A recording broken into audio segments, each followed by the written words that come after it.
Yeah, the Daily Ticker brought to you on the Fan by our great friends at Pelican Brewing Company, who were born at the beach and want you to know, as we tell you every day, they now have 5. If you were to do the count from Sesame Street, could you give us the count to 5? 1, 2, 3, 4, 5. Pacific City, Tillamook, Cannon Beach, Lincoln City, and now Rockaway Beach. Pelican Brewing, born at the beach. Check out the new coastal location. It is time for our third Connelly's Quarterly. It's wild. The season's going too quick, man. It's almost nut crunch time, man. Slow it down. We need to slow it down. Slow it down. Bill Connelly, our great guest at ESPN.com. He's got great work there, the godfather of the SP Plus, and his debatable article of only 4 teams are playing at a title level. Oh, who are the 4? Not your Quacks. Oh, come on. Connelly hates my team now. He does. He hates Oregon. What's up with that? Bill Connelly on Twitter at ESPN_Bill C. Good morning, Bill Connelly. Let's start with this question carrying over from our conversation. If Oregon loses at Iowa, is Oregon in the playoff with a 2-loss season in their resume? I'm still under the assumption that once everybody's knocked each other around here over the next month, any 2-loss team from the Big Ten and SEC is getting in. I think, obviously you can't guarantee it because every combination is different. But, yeah, I think Oregon's safe. Obviously, if you're lining up teams by who has the best quality wins, suddenly Oregon doesn't really have one thanks to Penn State. But I would still assume that they've shown enough quality, first of all. And honestly, losing at Iowa might not be that embarrassing because I don't know why we've underrated Iowa all year, but we have. And that might not really be all that bad a loss, too. So, yes, I think I understand the anxiety, but I think they'd probably be pretty safely in. What do you make, Bill, just of them? They are a very confusing team this year. They just use the last 2 weeks as an example. So you lose to Indiana. It's like, the sky's falling. They go on the road 3,000 miles away, and they put up 8,000 yards of offense on Rutgers. And now Rutgers is not good defensively. But it's still one thing to do that against a Power 4 opponent, and you're like, damn, that was impressive. 56-3 until they drop a punt late. And then they come home against Wisconsin. And I was there. The elements were terrible. It was windy. It was raining. Yeah. It was nasty. And they looked like they couldn't even execute a simple screen pass. Like, what is your thoughts just as a football observer? And then what are the numbers saying about where they're at right now? Yeah, I mean, basically, because when things are clicking so well for the offense, it doesn't it more than offsets the iffy games. They're 8th nationally, I think, in points per drive. They're 8th. The defense has actually been good for a while. They're up to 8th defensively in points per drive. So, great. It's kind of like a high-end bend don't break situation. They never give up big plays. They make you work your way down the field. They have a terrible red zone touchdown rate allowed on defense, which is confusing. But it's fine. Like everything is fine. They're not as good as Indiana and Ohio State this year. And so yeah, when I was framing the whole 4 teams playing like a champion thing, I didn't want to have a third Big Ten team, I don't think. But yeah, I think they're a step behind Indiana, and therefore it allowed me to cut them off a little bit. But it's a good team, and it's one of those deals where they set the bar high enough early that I kind of forgot for a moment that they came in with a brand new offense, almost top to bottom. So of course they're going to have some inconsistent games on offense. It's just you forget that when they look as good as they did to start the year. I really enjoyed the article. Your 4 teams that are playing like true title contenders. I thought it was good. I don't disagree with the 4 teams. I just want to ask you because the 4 teams, and I highly advise people, go to ESPN.com to find this article. It's really well thought out, really well written, but of course that's what Bill Connelly's been doing his whole career. It is the 2 Big Ten teams in Ohio State, Indiana, Ole Miss, and Bama. And A&M, sorry, yeah, my bad. Here's where I just was wondering with you I don't disagree per se, but my God, if I hit print or send to my editor on that article, Kirby Smart is now in my nightmares every single night. And I know they've been imperfect, but I'm just curious, despite your 4 teams, the Ole Misses and the Georgias that exist and what they've looked like at times. Yeah, but Georgia, let's consider that a message to Kirby Smart. Like, stop falling behind by multiple scores in every freaking game. That's he loves the second half, message doesn't he, there. Bill? Oh man, like they frustrate me so much because you see late in games how good they could be, and they just don't even try to hit that level until they absolutely have to. They don't really, they can't concentrate until they have blood in their mouth apparently. But I mean, we saw that last year.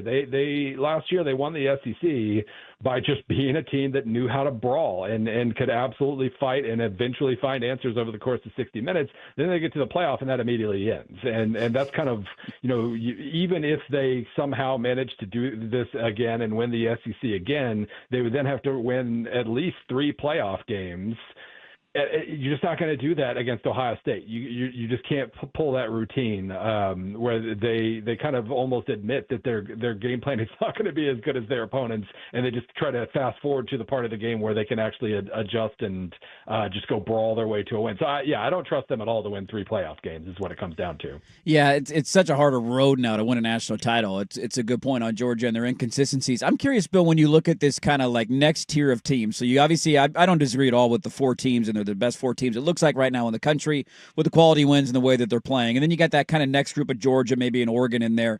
Of the kind of out of nowheres this year, maybe this isn't fair to Ole Miss, but Ole Miss being 7-1, beating Oklahoma this weekend, Georgia Tech just continuing to rack up win after win after win, Vanderbilt doing it kind of in different styles. Defensively, Pavia didn't do a lot, but they get another ranked win. And then undefeated BYU. Of that group, which one is the S&P Plus and which one is Bill Connelly buying the most? From an SP Plus perspective, let's see. We got Ole Miss 10th. We got BYU 19th. We got Georgia Tech 25th. Vanderbilt's 15th. So, yeah, that was my guess. So, Ole Miss, I don't think this Ole Miss team's as good as last year, but they are figuring out a way in every test they get, except, of course, for Georgia in the fourth quarter. They couldn't overcome that one because nobody can, apparently. But no, I mean, I think that probably, shapes things up right. BYU still, I keep saying I don't trust that they have a freshman quarterback, and then he keeps looking good late in games. So maybe I need to update my priors, but they are just 19th in SP Plus. And Georgia Tech just doesn't have the defense. Their offense is awesome, but then in every single big game, Haynes King has to take 38 more hits and look like a 41-year-old veteran quarterback getting up after every single one of those hits.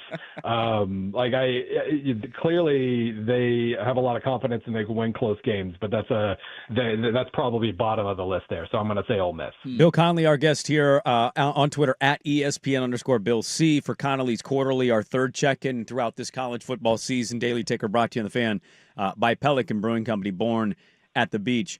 I don't know how many people know this about you. I hope our audience has been following you for some time. You're a huge nerd. I mean, you're just, not only did you kind of create ESPN Plus, you love to write about off the beaten path college football teams that nobody thinks about. So I'm going to ask you, because you're equipped, who is the Group of 6 playoff team right now? Because I don't know who wants it.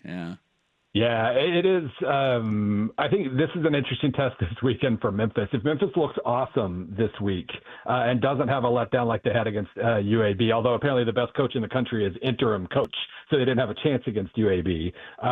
But if they can respond to a good win over USF by just handling Rice the way they're supposed to handle Rice. Rice has a funky option offense that has surprised a couple of teams this year. If they can handle that test on Friday evening, I think I'm going to trust them a good amount. If not, then I think you go right back to the upside of USF. North Texas's upside is incredible, and they're super fun and fast, and they play like North Texas should always play, and that's great. But I don't trust their line play necessarily, and I think JMU's defense maybe puts them in the conversation, but I'm going to go with either Memphis or USF. James Madison making a playoff would be wild. Yeah. Against Cignetti? Could you imagine he takes on Cignetti? JMU versus Indiana. I bet, Dirt, you didn't know that Rice's offense is a little weird. No, I had no clue. Can I test the nerddom here? We had a listener question submitted. Let's see if we can handle this one. We had a listener ask, can you please ask Bill Connelly, what would it take for D3 North Central to pass UMass in the S&P Plus? I mean, they're close already. That is one of the funniest. I have humongous adjustments for FBS to FCS to D3. It's like a 55, 60-point adjustment. And yet we are almost to history here where we've got Massachusetts 221st in the country, and North Central only 0.2 points behind at 225th. So yeah, a couple of 80-0 wins here to finish the regular season, and North Central might just get it done. I'm curious about one of the, this is not a great slate in college football this weekend, Bill. Not a lot of household matchups, but that usually is when we get a wild, wonky weekend of everybody losing and having upsets. The night game in Lincoln, Nebraska fascinates me because I've watched a lot of Nebraska football this year. It's like a movable force or whatever the phrasing is. Like Nebraska's not, they're not that good. They should have lost to Maryland through 3 picks. They should have lost to Northwestern last weekend. Like they got smoked by Minnesota on the road. I don't think they're a very good football team. But Lincoln Riley on the road would terrify. You can't win a road game, especially when it's a long travel. What is the model telling us, and how do you feel about Nebraska hosting USC Saturday night? Yeah, I was about to say all those road trips are 6,000 miles long, so that is going to impact your performance. But no, this one is pretty interesting in that I think what the line is, 4, 5, 6, something like that. SP Plus says USC by 1.7. Wow! Take the points. And it's so frustrating with Nebraska because they really do. They either overachieve or underachieve seemingly every week on offense. And Nebraska fans have been yelling at me all year because I haven't really liked Dylan Raiola all that much, even though he's completing like 73% of his passes because those passes don't go anywhere. Right. And he thinks he's Patrick Mahomes and takes a ton of sacks by trying to make stuff happen. So it is a weird offense with a lot of negative plays. USC can force negative plays, but you're right. It's the Nebraska defense, which it probably isn't as good as it has been, but can defend the pass really, really well against Jade Mayava. That is a fun matchup. I am going to treat this in my Friday preview like an elimination game of sorts, even though I don't think either one of these teams is coming anywhere close to the playoff in the end. But it is an interesting styles kind of matchup at least. Which football team should I feel more hopeful about for myself? Oregon State or Nottingham Forest? Well, I guess they both have fired coaches recently, haven't they? Well, they fired 2 in Forest, but yeah. Forest at least, hired the right style of coach this time. Yeah. Okay. Dice will keep them. Oof, I was about to make a comment about how Dice will keep them from getting relegated in Oregon State already was, but that's dire, and I apologize. So I'm just gonna retract that. A mean nerd? That's who we have on the line right now, Swigard? This is the perfect nexus of all Connelly. Like, this is just, you just asked him a college football / Premier League question. Well, my soccer team is about to get relegated, and my football team was relegated last year. But then you're going to hire Ed Orgeron, and everything will be okay. We did have an LSU guy yesterday, and he did say Edo really wants that job. I don't know if they go that direction, but you brought up North Texas.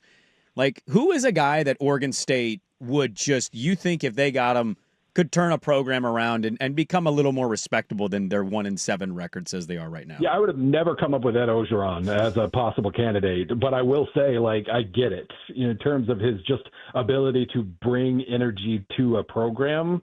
Like that, it feels like that would be a great move at this exact moment in time. It is hard because, what we saw from Jonathan Smith, I think, is the model where you give him a couple of years to stink, and then he kind of gets his foundation laid, and then you can really start to do things. But that model is, I'm not going to say it doesn't exist now with the portal, but it's completely different now with the portal. And we're even seeing Jonathan Smith, he's stinking in his second year, just like he did at Oregon State, except they want to fire him because all these other, immediate redemption stories have popped up, and nobody wants to give a guy time anymore. So it is hard to think in those terms. Like, you need a long-term program builder, but what the hell does that mean in 2025? So I say go short-term and get Ed out and to bring some energy and then figure things out from there. Last one I got for you, Bill, and we're already against it, but we're not going to talk to you next week. I just, Oregon fan doesn't know what to make of the Iowa matchup. They deserve to be ranked. It's kind of funny and sad that they're not for the Big Ten. Just your week ahead look ahead to what Oregon and Iowa should appear to be. Well, Iowa is Iowa. That's number one. Their defense was a little, I'm not going to say shaky. They were still not allowing all that many points, but, they got into a little bit of a track meet with Rutgers early on. But the last few weeks, the defense has been, awesome. Penn State got to 24, but they needed that blocked field goal to do it. And so it's an Iowa defense again, which means zone defense, no big plays whatsoever. You're going to have to settle for 4-yard rushes a lot and just, not make the one mistake that they're waiting on you to make. And the offense is running the ball really well. They're 12th in my rushing success rate measured. Again, no big plays. There are no big plays in Iowa games. That's the main lesson there, unless it's a kick return, or an interception return, I guess. Yeah. But they are much more efficient offensively than they were a couple of years ago, and and that's working out pretty well. So it's just hard. Like even Indiana, like they got it done, but it's just you're never going to enjoy playing Iowa. You just have to go in, not make the killer mistake, and just kind of wait them out. There we go. Good stuff. He's one of our favorites, man. Been a friend of the program for a very long time. Sends me random soccer photos from when he's overseas at different matches, which is delightful to have. Bill Connelly, Connelly's Quarterly, fun little thing we're doing this season. 4 check-ins throughout the college football season, every 3 weeks of college football. So we'll catch up with him for the fourth quarter of it. But this was the third quarter edition. Find him on Twitter at ESPN_Bill C, and find his great work at ESPN.com. Thank you so much, Bill. We appreciate the time. Thank you for everything.